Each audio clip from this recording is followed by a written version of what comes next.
Landim derruba Gabigol do cavalo. Torcida do Flamengo vai ficar feliz com outra notícia que a gente vai comentar aqui e várias outras notícias do Flamengo, o dia a dia do Flamengo. Então toca aí, meu parceiro e minha parceira.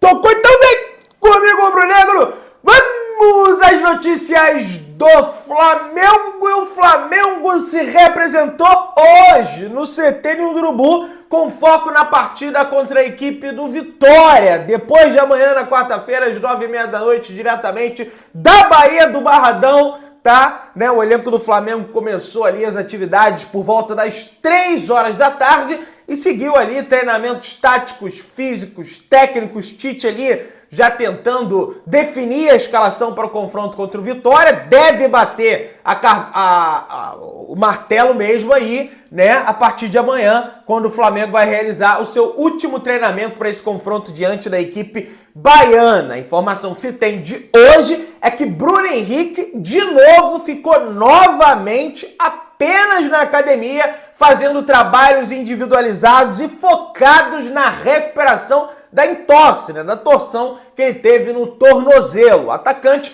portanto, não deve sequer viajar na próxima terça-feira, quando o Flamengo enfrenta o Vitória na Bahia. O elenco do Flamengo treina amanhã, na próxima terça-feira, e logo após o treinamento, viaja a Salvador, local do duelo contra o Leão, minha galera. Então, BH deve seguir fora da relação dos atletas que viajam com o Flamengo, e aí, quem sabe, só deve voltar a jogar no próximo dia 27, quando o Flamengo enfrenta a equipe do Atlético Goianiense no estádio do Maracanã, no domingo que vem, jogo aí, no domingo aí às 4 horas da tarde, beleza? Aliás, a arbitragem para o jogo entre Flamengo e Vitória já foi definida, e no meu entendimento, esse cara aqui, o pessoal...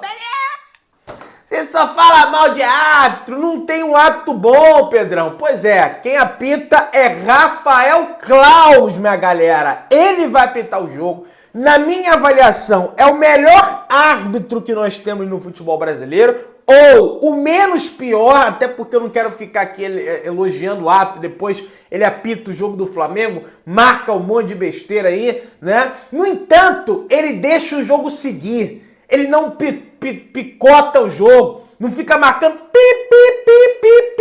um monte de falta, igual a maioria dos árbitros, dos juízes que tem aí, no futebol brasileiro. Então, na minha avaliação, é a melhor escolha para mim nesse confronto. Ele não vinha pitando jogos porque estava na Copa América. Aliás, foi o árbitro da final da Copa América entre Colômbia e Argentina, que a Argentina se sagrou campeã, beleza? Então, é um bom árbitro aí que vai apitar o jogo do Flamengo, beleza? Vamos avançando. John Textor diz que jogadores do Botafogo manipularam uma partida do Brasileirão de 2023. Sem revelar nomes, o dono da SAF Alvinegra afirma que atletas não estão mais na rotação. Rapaz, isso é gravíssimo, hein? Isso pode causar uma crise sem precedente lá no Botafogo, hein? Olha aí, quando eu fiquei tão comprometido com isso, em relação à manipulação de resultados, segundo ele, e passei a acreditar nisso depois de ver a eficácia da tecnologia testada em outros lugares, tribunais, prisões sendo feitas com base nisso, eu acreditei, certo? Então eu disse, preciso ter explicações para algumas coisas que acontecem no nosso jogo. Porque as pessoas falam sobre o colapso do Botafogo e desses jogos que não conseguimos vencer. Então comecei a olhar algum desses jogos e pelo menos um desses jogos foi manipulado por jogadores do próprio Botafogo. O norte-americano não quis dar detalhes sobre os jogadores possivelmente envolvidos na manipulação de resultados. E ele disse, não vou dizer, porque eles merecem se defender. Por melhor que seja a evidência, por mais que seja uma tecnologia testada por 10 anos, e agora uma tecnologia ainda melhor, é chato, Porque eu conheço esses jogadores. Eles não estão mais na rotação. E não vou além disso, com todo respeito. Vocês estão sendo educados, vocês estão sendo bons jornalistas, mas eu entreguei essa evidência ao promotor. Então, é uma mensagem para todos os donos de time no mundo e não estou apontando apenas para você. Estou apontando para nós. Isso mostra quão prevalente a manipulação de resultados é. Então vamos parar de dizer que é sobre o jogo do Botafogo contra o Palmeiras, ou Grêmio, ou Bahia, completou o John Textor. Tomara que ele continue acusando os seus atletas aí de manipulação, porque aí vai criar uma crise sem precedentes lá pro lado do Botafogo. Olha, rapaz, eu vou te contar uma história, mas vamos avançando que tem muita coisa pra gente começar. Rodolfo Landim, atual presidente do Flamengo, foi ao Charla Podcast e fez inúmeras revelações. Nós iremos aqui, né, repercutir essa entrevista do Landim, que tem muita gente comentando. Inicialmente, vamos começar aí sobre o tema compra de clube português em Portugal. Segundo o Rodolfo Landim, os processos estão avançados em relação à compra do Leixões de Portugal. Recentemente, o GE publicou uma matéria através do seu site, se eu não me engano foi a Letícia Marques em conjunto com o Thiago Lima que publicaram essa matéria, dizendo que o Flamengo tem interesse na compra do Leixões, né, para internacionalizar a marca, né, para colocar jogadores da categoria de base para jogar lá, porque jogando lá o Flamengo consegue vender mais caro esses atletas, isso é verdade, pisou no continente europeu, teve um determinado destaque, já vale mais. Isso aí é batata. Batata, basta ver o valor que o Flamengo vendeu o Paquetá pro Milan, depois foi pro Lyon, depois foi por uma fortuna pro West Ham, e depois no West Ham o City queria comprar por uma fortuna ainda maior. Então tem essa questão no futebol europeu do cara firmar raízes lá, mostrar que é bom aqui no Brasil, mas também é bom lá no futebol europeu. Então assim, minha gente, tá avançado esse processo. Lógico que vai passar pelo Conselho Deliberativo do Flamengo, tem que ter uma votação no Conselho Deliberativo para aprovar a compra desse clube. O presidente, o Landim, ele é candidato à presidência, vai ser candidato à presidência do Conselho Deliberativo do próximo ano, que pode facilitar, né, essa situação, sobretudo se a posição, né, a situação vencer através do Rodrigo Dunche Abranches. Então o Flamengo avançando nesse processo de comprar o Leixões, clube que está atualmente na segunda divisão de Portugal, mas quem sabe aí com o investimento no Flamengo não possa subir para a primeira, né? Ou até mesmo continuar ali na segunda. O Real Madrid, por exemplo, tem um Real Madrid B na própria Espanha. E o Flamengo quer o Leixões porque é uma cidade, né, que o Leixões fica, é próxima a Porto e a Braga. Né? Muita gente comentando, pô, poderia comprar algum clube de Lisboa, né? Mas o Leixões também tem essa questão estratégica aí, lá tem muitos torcedores do Flamengo também, né? E Portugal, lógico que é um país ali, não é pequenininho, mas não tem nem de perto as dimensões que tem o Brasil, né? Então dá para os torcedores ali naturalmente se deslocarem de vez em quando para apoiar, né? Para, enfim, comprar produtos, enfim, essa situação toda. O Flamengo tem muita torcida em Portugal. Aliás, eu tenho certeza que deve ter algum brasileiro ou português, enfim, me assistindo que mora em Portugal aí, torce pro Flamengo, eu não tenho a menor dúvida disso. Na Europa, então, tem um monte. Estados Unidos, enfim, falando aí de fora do Brasil. Landim revela que De Arrascaeta é proibido de sair do Flamengo. Olha o que ele falou. Enquanto eu for presidente do Flamengo, o Arrascaeta não sai de lá nem a pau. O culpado pela contratação do Arrasca fui eu. Essa eu falei. Esse cara aí eu quero no Flamengo. Ele já me fez perder uma Copa do Brasil, uma Libertadores. Não quero mais ver ele jogando contra mim. E de fato o Flamengo fez de tudo, né, para que fosse realizada a contratação do De Arrascaeta. O De Arrascaeta na época tinha... o Cruzeiro devia salários a ele. O Daniel Fonseca, empresário do Arrascaeta, né, bateu o pé, falou, ó, aqui ele não joga mais. Cruzeiro, o Itaí Machado lá, que depois já foi revelado um escândalo lá no Cruzeiro, disse que não ia vender, e que isso, e que aquilo, e o Flamengo foi lá e tirou da marra, né? Foi lá, pagou, se eu não me engano, 15, 16 milhões de euros e acertou a contratação do De Arrascaeta para aquele ano mágico de 2019. Rodolfo Landim revelou na entrevista do Charla Podcast essa situação que ele fez muita força ali para que o De Arrascaeta fosse contratado. Eu lembro até a época mesmo, faz sentido isso que o Landim está falando, À época, o treinador do Flamengo era o Abel Braga. E o De Arrascaeta ficava no banco. O Abel não botava o Arrascaeta para jogar, ele ficava no banco. Eu lembro dessa situação no Flamengo. E aí, durante um comentário no Sport TV, o Júnior Capacete falou, olha, o De Arrascaeta tá no banco, mas jogaram no colo dele. Não foi o Abel que pediu a contratação dele. O Abel, verdade, bem verdade, pediu a contratação do Bruno Henrique. Só que ninguém entendia, pô, é o Arrascaeta, cara no banco, né? Depois ele começou a botar mais, foi demitido. Depois que foi demitido, meu amigo, o Arrascaeta nunca mais saiu da posição ali de titular. É evidente, só quando tinha ali uma lesão, uma situação mais complicada. Estádio sem SAF.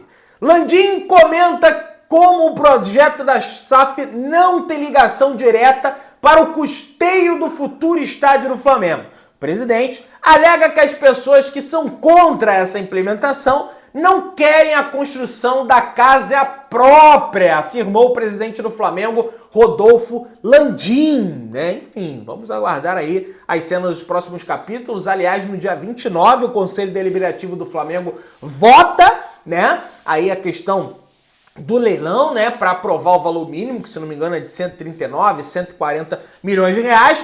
E no dia 31 acontece aí o leilão, né, do terreno do gasômetro, e o Flamengo vai dar o lance aí para arrematar o terreno. Certamente vai ser um dia histórico para todos nós rubro-negros. E ele comentou também sobre o departamento de futebol do Flamengo. Para mim, isso aqui é uma das fases mais polêmicas aí ditas pelo Landim.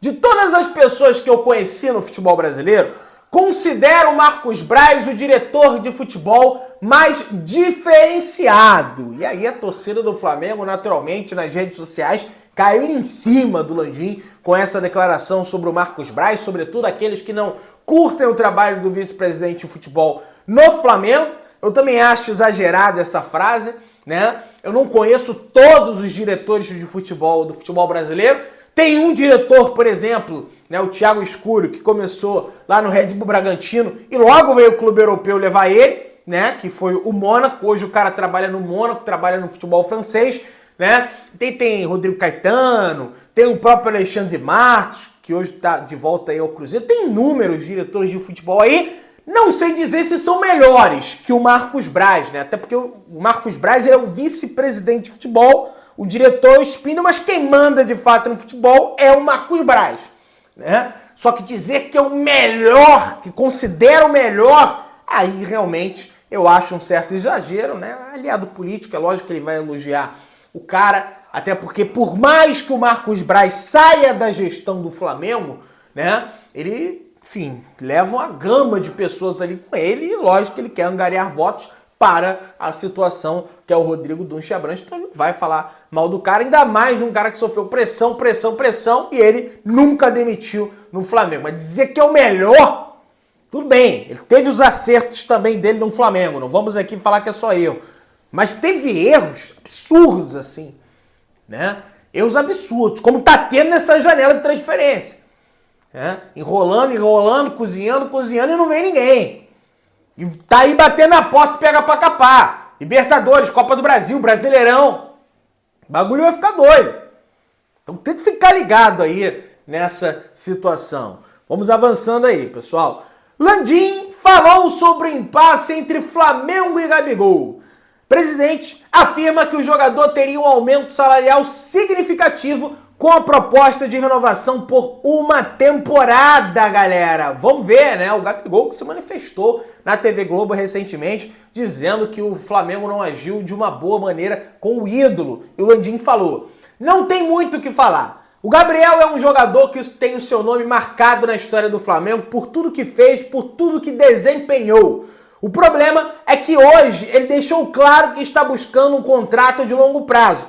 Ele quer um contrato longo, vamos ser francos, por tudo que aconteceu ao longo de 2023 e um pouco de 2024, independentemente do passado dele, que a gente não vai apagar, nos valores que ele está colocando na mesa, um contrato longo desse tipo, eu diria que o Flamengo não está disposto a oferecer. Mas o Flamengo está dizendo o seguinte para ele, olha, estou disposto a pegar esse contrato que você está me propondo e dar mais um ano.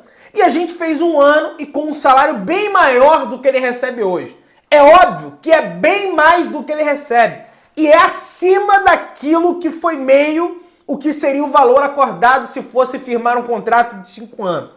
Landim afirma que a contraproposta do Flamengo dá o seguinte recado para o Gabigol: o clube precisa de garantias esportivas para acreditar nele e fazer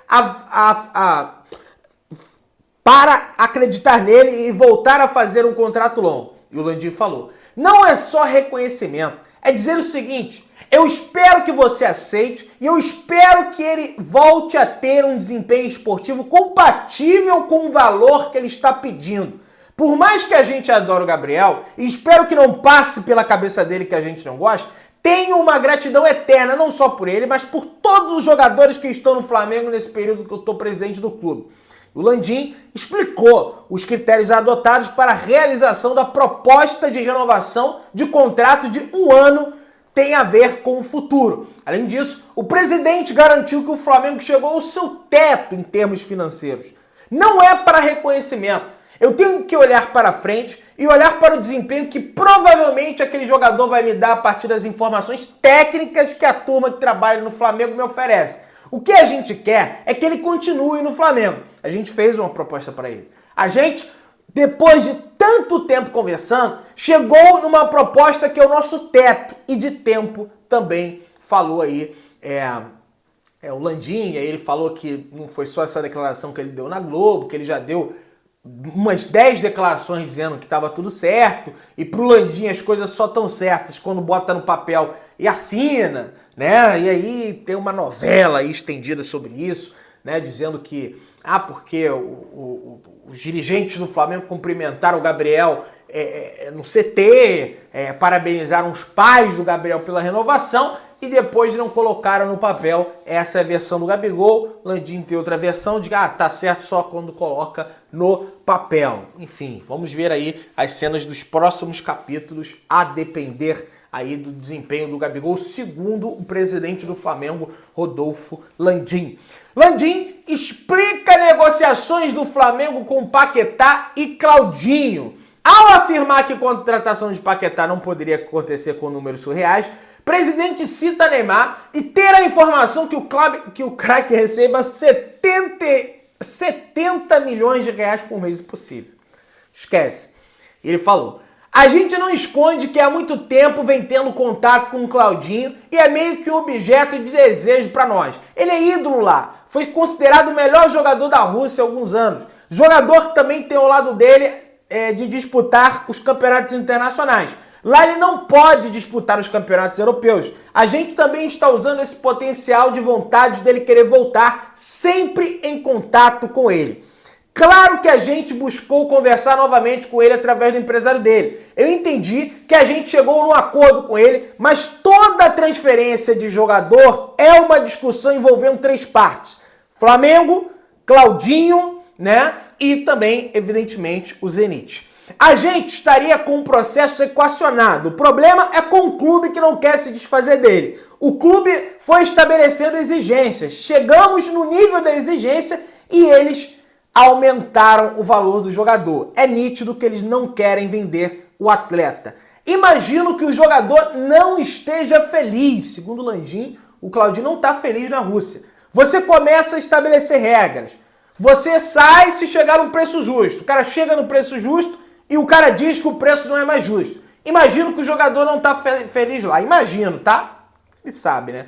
Como vai ser o comportamento do clube diante desse posicionamento do jogador? A janela fecha só no dia 2 de setembro. Então o Claudinho não está feliz lá. O Claudinho quer voltar para o Brasil.